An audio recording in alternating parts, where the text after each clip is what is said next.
Could you do it? Could you survive without technology? 46% of cell phone owners say that it is something that they couldn't live without. In fact, most cell phone owners couldn't even go a single day without their device. 46%. Now, I came across this statistic one day, and it stuck with me. It stuck with me so much, in fact, that I started to notice the dependency that most people, including myself, have on not just cell phones, but iPads, laptops, televisions, and game systems. I started to wonder, can we live without technology? Is it even possible? I, a 14-year-old boy, was convinced that the answer was no. When I was bouncing around ideas for my TED Talk, I had the idea to talk about people's dependency on technology, especially smartphones. I liked this idea, but it was missing something. I thought, could I live without technology? What if I did? And then a new idea hit me. I could give up technology for a month to see if it was really possible. At first, I thought this was a great idea and going to lead to a great talk. But as the month got closer, I noticed just how much I really use technology. I woke up each morning and checked my phone. I went to school and distracted myself by watching movies and playing games. I got home and texted my friends. I tried to go to bed and ended up watching YouTube videos for an hour. I was convinced that I couldn't live without that. It got to the point where I was about to drop out of the TED Club just because I didn't think I could live without my phone for a month. But with some encouragement from my friends and family, I decided I would do it. Hey, it's only 30 days. People have been living without cell phones for thousands of years, and they turned out all right. What's the worst that could happen? In the weeks leading up to my experiment, I made some observations about my technology usage. I noticed that in a given day, I was spending around 2 hours on my phone, plus the time I spent watching TV and movies. I also noticed that I was sending and receiving over 1,000 Snapchats daily, which admittedly is way over the top. When the time had finally come for me to turn on my technology, I took this video. Alright, so in about 5 minutes, I'm going to turn on my phone and stop using all technology for a month. And we're going to see how it goes. But basically, I'm pretty worried, but I think it's going to work out pretty well. I'm worried because, mainly for communication with a lot of people, because that is how using my phone is how I communicate with a lot of people outside of school, and especially like people that are out of town that I don't get to see a lot. But we will see how it goes, and so I'm excited. I know that was an awful video, and I cringe every time I see it, but it really captures how I felt about my tech break. I was worried and upset, but I was trying to have a good attitude about it.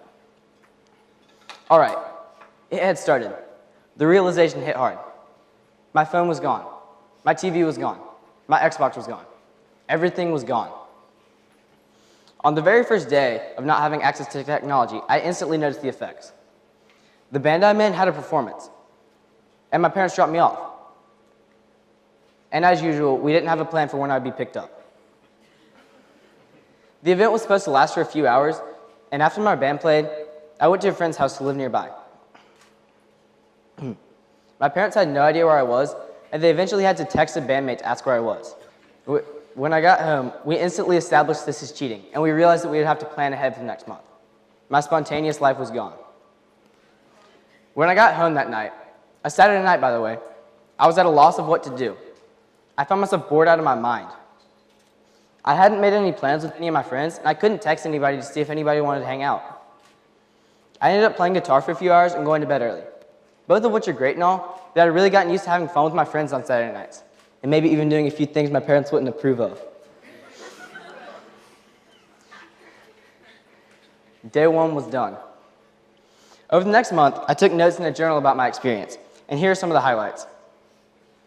On day 2, my mom commented that I seemed happier and more engaged with my family. I'm not sure if I agreed with her, but it was definitely something that I didn't expect. On day 3, I had my first rec basketball practice. At the end of practice, my coach asked for all of our phone numbers to start a group chat to coordinate practices. I had to explain to him how I didn't have my phone and why. It got to the point where I was a little bit embarrassed about it. On day 4, I had a band practice.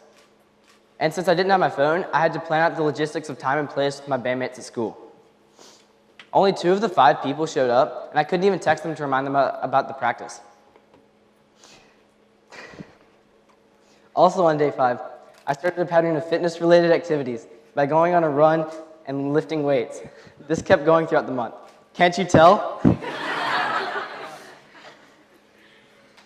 On day 5, I walked upstairs while my family was watching a movie. And without giving a single thought to the fact that I was using technology, I finished the entire movie with them. On day 12, I had a guitar lesson, and my guitar teacher remarked that he noticed significant improvement in my skills, which came from the sudden increase in my time spent playing guitar. Also on day 12, I read, for fun.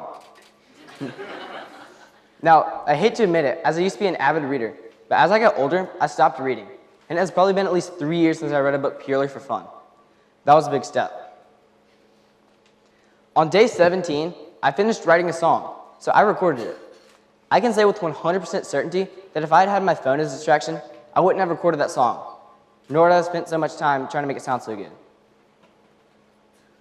On day 25, without even thinking, I ordered a guitar slide online and looked up some dates for a music festival.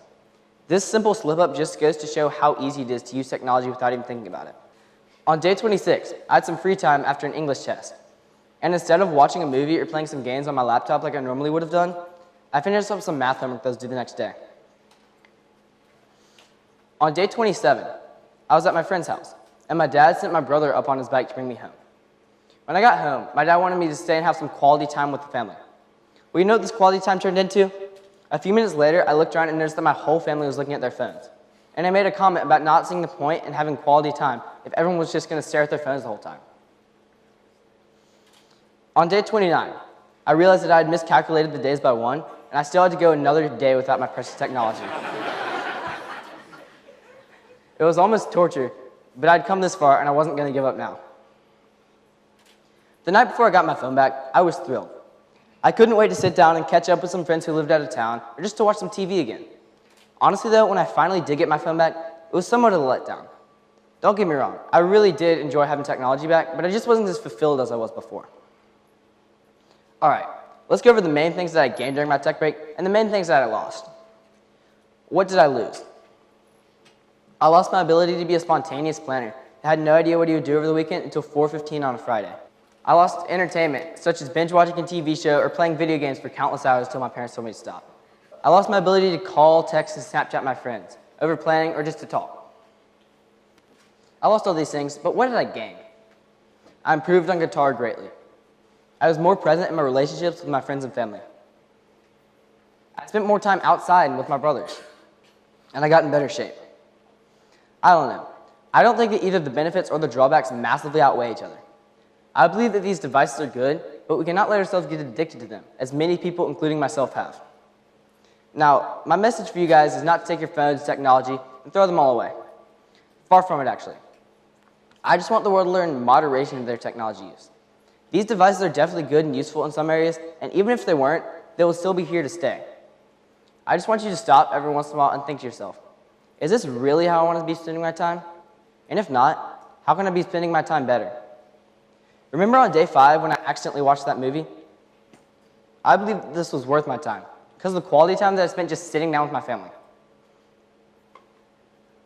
I've seen this world without technology, and I'm not going to say that it was 100% better, but I definitely enjoy my time without technology, and I think you just might too. Thank you. I'll be signing autographs out back.